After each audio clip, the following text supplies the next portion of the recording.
Salut à tous, c'est Camille, bienvenue sur la chaîne des Sérivores. Aujourd'hui, pas de facecam, vous le voyez, effectivement je suis en plein déménagement, j'ai pas vraiment de décor correct à vous proposer, donc jusqu'à ce que je déménage réellement, on va essayer ce genre de vidéo où on n'aura que des extraits et des images. Aujourd'hui, on parle de Echoes, le nouveau show sorti sur Netflix le 19 août et qui cartonne. Il est directement deuxième dès le jour de sa sortie, donc c'est plutôt une bonne nouvelle.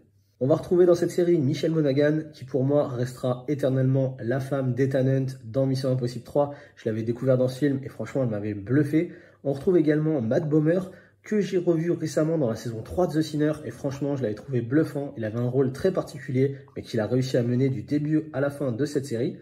Dans ce programme, on va suivre l'histoire de deux sœurs jumelles, Lenny et Jenna, toutes les deux interprétées par Michelle Monaghan. Elles ont des caractères très différents. L'une habite plutôt à la campagne, dans un ranch, elle élève des chevaux. L'autre est romancière, elle habite à Los Angeles. L'une est plutôt timide et réservée et l'autre est complètement exubérante.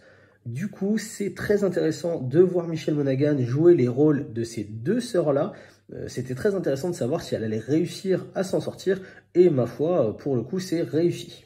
Niveau histoire, on apprendra au final assez vite que les deux sœurs ont pour habitude d'échanger leur vie tous les ans à leur anniversaire, et c'est là où ça devient très intéressant.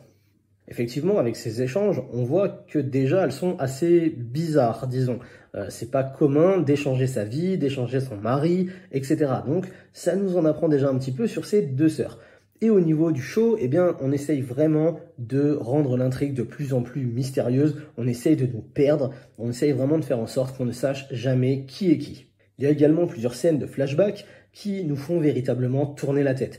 On voit certaines scènes d'une certaine manière, mais avec certains flashbacks, eh bien, on arrive à changer complètement d'opinion, car tout simplement, on change complètement de personnalité au niveau d'une de ses sœurs. Il y a vraiment un petit côté Gone Girl, je dirais, dans cette série, même si on n'arrive pas au niveau du film de David Fincher, évidemment. Il y a quand même quelques défauts, mais moi, le truc qui m'a vraiment le plus déçu, c'est une scène du dernier épisode.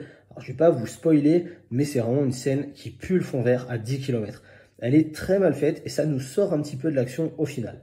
Mais dans l'ensemble, c'était quand même une série très cool à binge-watcher. Pour finir, je rajoute que cette série, elle a été réalisée par les créateurs de 13 Reasons Why, donc on sait un petit peu de quoi ils sont capables et franchement, si ça peut vous donner l'envie de regarder cette série, n'hésitez pas.